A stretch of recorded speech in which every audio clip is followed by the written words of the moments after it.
ቴክኖሎጂን በመጠቀም አማራጭ የሥራ ዕድሎችን በራስ ኦን ለማድረግ የዲጂታል አማራጮች ትልቅ አቅም የሚፈጥሩ ናቸው። በዓለም ላይ በሚሊዮን የሚቆጠሩ መደበኛ ያልሆኑ የጊግ ኢኮኖሚ ስራዎች ይገኛሉ። አሁን ታዲያ ይህ የኢኮኖሚ ዘርፍ በኢትዮጵያም እየተለመደ የመጣ ዘርፍ ነው። ወጣት ታምራት ላቀው ደግሞ ይህንን ዕድል በመጠቀም በትርፍ ጊዜ ስራ ተሰማርቶ በመረጃ ሰብሳቢነት መስራቱን ያነሳል። ዳታ ኮሌክሽን ስራዎችን ሰርቻለሁ ከዚህ በፊት ማለት ነው። ያ አንድ የውጭ ድርጅት ጋር ኮሙኒኬት በማድረግ ኦንላይን መረጃዎችን በመላክ እነዛ መረጃዎች በመውሰድ የነበረኝን እንቅስቃሴ በተለይ ከዚህ በፊት ከዳታ ኮሌክሽን ጋር በተያያዘ ከዳታ ኢንኮድ በማድረግ ደረጃ ስራዎችን ሰራ ስለነበር ያንን በመያዝ እድሎችን ሰጥቶኝ የተወሰነ ስራዎችን ሰርቻለሁ። ውጤታማ ያደርጋል። በርግጥ እንደዚህ አይነት አንድ ስራዎችን ካገኘ ሁለተኛ ስራዎችን የማግኘት እድል በዛ ልክ ሰፊ ነው። ይህንን እድል ተጠቅሞ በመስራቱ ለወጣቱ አማራጭ የሥራ ዕድልና ተጨማሪ ገቢ እንዲያገኝ አስችሎታል።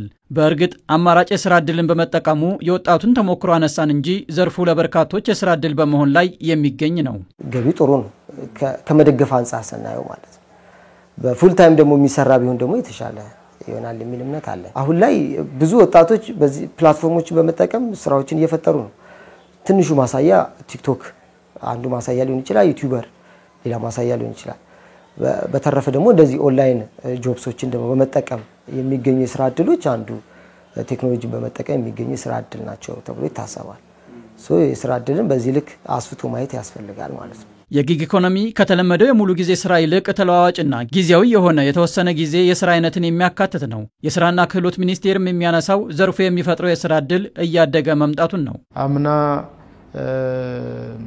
ወደ 18000 ገደማ ወጣቶች በቀረበላቸው የሪሞት ጆብስ ኦፖርቹኒቲ መጠቀም ችለዋል በኢኤልኤምኤስ ማለት ነው። በዚህ ሩብ ዓመት ደግሞ ወደ 38000 ገደማ የሚጠጉ ኦፖርቹኒቲዎች መጥተዋል። የሪሞት ስራ ማለት ነው። በኢኤልኤምኤስ በዲጂታል ፕላትፎርሙ መጥተዋል። ከሀገር የኢኮኖሚ እድገት ጋር የተጣጣመ የስራ ዕድል ፈጠራ አስፈላጊ ነው። ለዚህም ነው ሀገር በቀል የኢኮኖሚ ማሻሻያ አንዱ ትኩረት ተደርጎ የተያዘው። መንግስት የሀገር በቀል የኢኮኖሚ ማሻሻያ ላይ እንደ አንድ የእድገት ምሰሶ መያዙ ትልቅ አማራጭ ነው። የእድገት አማራጭ ነው። የልማት አቅጣጫ ነው።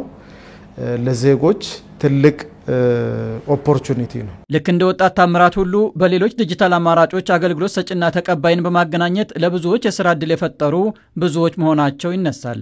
ለዚህም ዘርፉ የሚፈልገውን አቅምና ተወዳዳሪነት ማሳደግ ይገባል። የኢንተርኔት ተደራሽነቱም አይ ቲንክ የተሻለ ነው። ሁሉም ስማርትፎን ይኖረዋል። በዛ ልክ በተቻለው አቅም እነዚህ ኦንላይን ጆብሶችን ጀስት ጉግል ላይ ሰርች እንኳን ቢያደርግ በብዙ የሚቆጠሩ የኦንላይን ጆብስ እድሎች አሉ። እዛ ላይ ገብቶ ሰርች አድርጎ መጠቀም የሚችልበት እድል አለ። ግን እዛ ላይ ሲገባ እኔ ምን አቅም አለኝ የሚለው ማወቅ ያስፈልጋል። የግሉም ዘርፍ የመንግስቱም አካል መንግስታዊ ያልሆኑ ድርጅቶች በጣም በርካታ ኦቶሜት ሊደረግላቸው የሚገባ ትልቅ ፖቴንሻል አለ ሀገር ውስጥ ማለት ነው። ሁለተኛ ደግሞ ውጭ ሀገርም እንደዛው ኦፖርቹኒቲዎች አሉ። ይሄን አድሬስ ለማድረግ መሰረታዊ ፋውንዴሽኑ ምንድነው? የበቃ የሰው ኃይል ነው። የጊግ ኢኮኖሚ ለፈጠራና እድገት አቅም እንደመሆኑ በሚሊዮን የሚቆጠሩ ዜጎች የተሻለ ነገን እንዲያስቡ አስቻይ ሁኔታን ፈጥሯል። እንደ ሀገር ያለውን የሥራ አጥ ቁጥር በመቀነስ የኢትዮጵያን ሁለንተናዊ እድገት በማፋጠን የጊግ ኢኮኖሚ ብቅ ማለት ብዙ ዕድሎችን ይፈጥራል።